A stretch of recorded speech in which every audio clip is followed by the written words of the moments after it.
ಚಿಂತಾಮಣಿ ನಗರದ ಸರ್ಕಾರಿ ಶಾಲೆಯೊಂದರ ಆವರಣದಲ್ಲಿ ಹಲವು ತಿಂಗಳುಗಳಿಂದಲೂ ಲೋಕಾರ್ಪಣೆಗೊಳ್ಳದ ಅಂಬೇಡ್ಕರ್ ಪುತ್ಥಳಿಗೆ ಕೊಳಕು ಬಟ್ಟೆ ಸುತ್ತಿದ್ದು, ಪ್ರತಿಮೆಯನ್ನು ಕೂಡಲೇ ಅನಾವರಣಗೊಳಿಸಲು ದಲಿತ ಸಂಘಟನೆಗಳು ಕಳೆದ ಹಲವು ತಿಂಗಳುಗಳಿಂದಲೂ ನಾನಾ ರೀತಿಯಲ್ಲಿ ಪ್ರತಿಭಟನೆ ನಡೆಸಿದ್ದವು.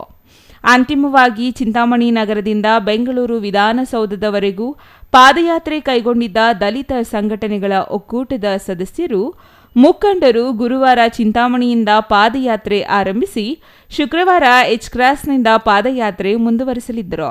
ಆದರೆ ಅಷ್ಟರಲ್ಲಿ ಡಿವೈಎಸ್ಪಿ ಮುರಳೀಧರ್ ನೇತೃತ್ವದಲ್ಲಿ ಪೊಲೀಸರ ತಂಡ ಮುಂದಕ್ಕೆ ಪಾದಯಾತ್ರೆ ಸಾಗದಂತೆ ತಡೆಯಿತು. ಈ ವೇಳೆ ಪಾದಯಾತ್ರೆಯಲ್ಲಿನ ಮುಖಂಡರು ಹಾಗೂ ಪೊಲೀಸರ ನಡುವೆ ಕೆಲಕಾಲ ಮಾತಿನ ಚಕಮಕಿ, ನೂಕಾಟ, ತಳ್ಳಾಟ ನಡೆಯಿತು. ತಮ್ಮ ಪಾಡಿಗೆ ನಾವು ಶಾಂತಿಯುತವಾಗಿ ಪಾದಯಾತ್ರೆ ನಡೆಸುತ್ತಿದ್ದು, ಯಾರಿಗೂ ಯಾವ ರೀತಿಯಲ್ಲೂ ತೊಂದರೆ ಇಲ್ಲ. ಆದರೆ ನಮ್ಮನ್ಯಾಕೆ ಪಾದಯಾತ್ರೆ ಮಾಡದಂತೆ ತಡೆಯುತ್ತಿದ್ದೀರಿ ಎಂದು ಪೊಲೀಸರನ್ನು ದಲಿತ ಸಂಘಟನೆಗಳ ಒಕ್ಕೂಟದ ಮುಖಂಡರು ಪ್ರಶ್ನಿಸಿದರು.